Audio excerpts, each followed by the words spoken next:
लाला company का career बस यहीं तक, पूरा साथ नहीं देती।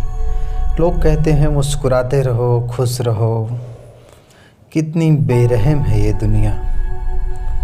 पहले कहती है मुस्कुराते रहो, फिर जख्म देती है, जख्म भी देती है और उस जख्म पे नमक भी छिड़कती है और रोने भी नहीं देती। फिर कहती है मुस्कुराते रहो, खुश रहने की आदत डाल लो, क्योंकि दुखी करने के लिए तो दुनिया में बहुत से लोग हैं। आपने सुना ही होगा, लोग कहते हैं इस कंपनी में पॉलिटिक्स बहुत होती है। अगर आप चैनल पे पहली बार है दोस्तों, तो आपसे रिक्वेस्ट है कि सब्सक्राइब ज़रूर करिएगा। कभी कभी सोचता हूँ कि क्या गरीब होना पाप नहीं महापाप है? क्या ग्रामीण क्षेत्रों से, दूर दराज गाँवों से किसी किसान का, किसी गरीब मज़दूर का बेटा जब ये सपना लेके निकलता है किसी बड़े शहर या औद्योगिक शहर में जाके कुछ रोजी रोटी नौकरी करके कमाने के लिए, दो पैसे और अपने सपनों को पूरा करने के लिए, तो क्या ये उसका पाप है? क्या उसका गुनाह है? क्या उसको ये ख्वाब नहीं देखना चाहिए? क्या उसको ये सपने नहीं देखने चाहिए? क्या उसके माँ बाप के पास इतना पैसा नहीं है कि वो किसी बड़े स्कूल, कॉलेज, किसी बड़े यूनिवर्सिटी में पढ़ा सके? तो ये उसका गुनाह है। जब वो किसी बड़े शहर, दिल्ली, मुंबई, चेन्नई, कोलकाता, नोएडा, गुड़गांव जैसे शहर में जाता है किसी प्राइवेट नौकरी की तलाश में, तो शुरू होती है उसकी ज़िंदगी।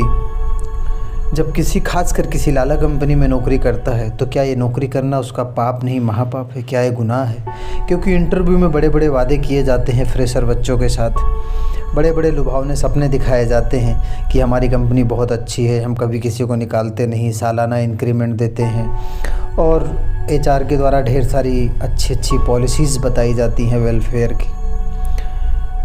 तो क्या ये मासूमियत के साथ अत्याचार नहीं है? क्या ये उसके सपनों के साथ अत्याचार नहीं है? क्या उसके ज़िंदगी के साथ खिलवाड़ नहीं है कि वो जवानी उसकी ख़राब करने का कौन जिम्मेदार है? ख़ास करके लाला कंपनीज़ के अंदर ये कल्चर है। उसके बाद में 1 साल होने के बाद फिर शुरू होती है पॉलिटिक्स, और ये पॉलिटिक्स कोई और नहीं करता। इस पॉलिटिक्स में लाला जी खुद इन्वॉल्व होते हैं, क्योंकि लाला जी खुद नहीं चाहते हैं कि 1 साल, 1.5 साल के बाद वो एम्प्लॉय उनकी कंपनी में रुके, क्योंकि रुकेगा तो वो 5,000 रुपये महंगाई के हिसाब से इंक्रीमेंट लेगा। क्योंकि भर्ती करते समय उसको यही लुभावना ऑफ़र दिया जाता है कि अभी 15,000 में कर लो, 1 साल बाद 20 कर दूंगा।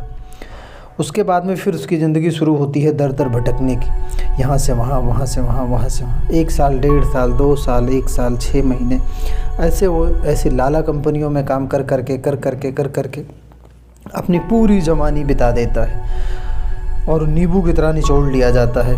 फिर उसकी ज़िंदगी आ जाती है 15 साल के बाद, जब वो 40 साल की एज का हो जाता है, तो उसको एहसास होता है कि वो 40 का नहीं, वो 60 के बराबर हो गया है, क्योंकि 15 साल में वो डबल निचोड़ा गया है। तो पैसे भी कम मिले, निचोड़ा भी ज़्यादा गया, तो क्या ये उसका गुनाह है? उसके बाद उसके सामने सिर्फ नज़र आती है कुछ जीविका चलाने के लिए छोटे मोटे काम धंधे, कोई फल की दुकान, कोई सब्जी की दुकान, कोई जूस की दुकान, कोई समोसे तलने का काम करने लग जाता है, कोई आलू नमकीन चाय बेचने लग जाता है।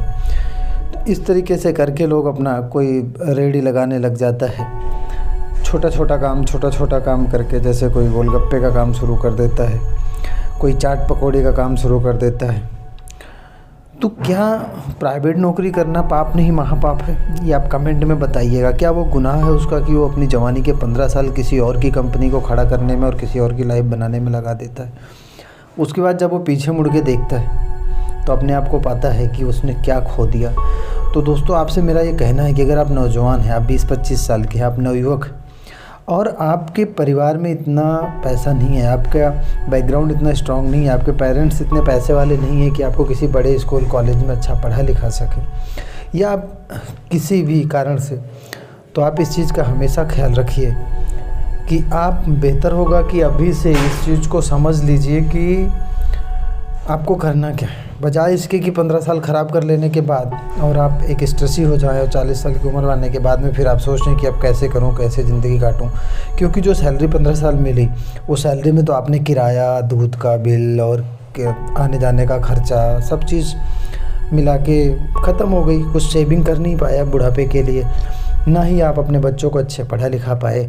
तो बेहतर होगा कि आप अभी से इस चीज़ को समझिए कि अगर आपके पास बहुत अच्छी पढ़ाई लिखाई है, बहुत अच्छा बैकग्राउंड है, किसी बड़े स्कूल कॉलेज में आप पढ़ रहे हैं, किसी बड़ी यूनिवर्सिटी में पढ़ रहे हैं, आपके पेरेंट्स के पास इतना पैसा है, या आपका बैकग्राउंड इतना स्ट्रॉन्ग था कि आपको अच्छा पढ़ाया लिखाया किसी बड़ी बिजनेस कॉलेज, बिजनेस यूनिवर्सिटी के अंदर, कि आप उसके बाद आपकी लाइफ किसी बड़ी कंपनी में सेटल हो सकती है। जैसे MNC कंपनीज़ हो गई, कोई बड़ी नामी गिरामी कंपनी जहाँ 2000, 4000, 5000, इन्फोसिस, विप्रो, HCL, रिलायंस, टाटा, ऐसी कंपनीज़ के अंदर अगर आपको काम करने को मिल रहा है, या आपको ऐसी कंपनीज़ के अंदर आपका सिलेक्शन हो रहा है। और ऐसी कंपनी के अंदर सिलेक्शन तभी होगा आपका जब आप बहुत अच्छे बैकग्राउंड से होंगे और IIM, IIT जैसी डिग्रियाँ होंगी आपके पास, कोई 10, 15, 20 लाख रुपए लगा के आपने पढ़ाई लिखाई की होगी, तभी आप और आपका करियर अगर ऊंचाई तक पहुंच सकता है तो ऐसी कंपनी में पहुंच सकता है।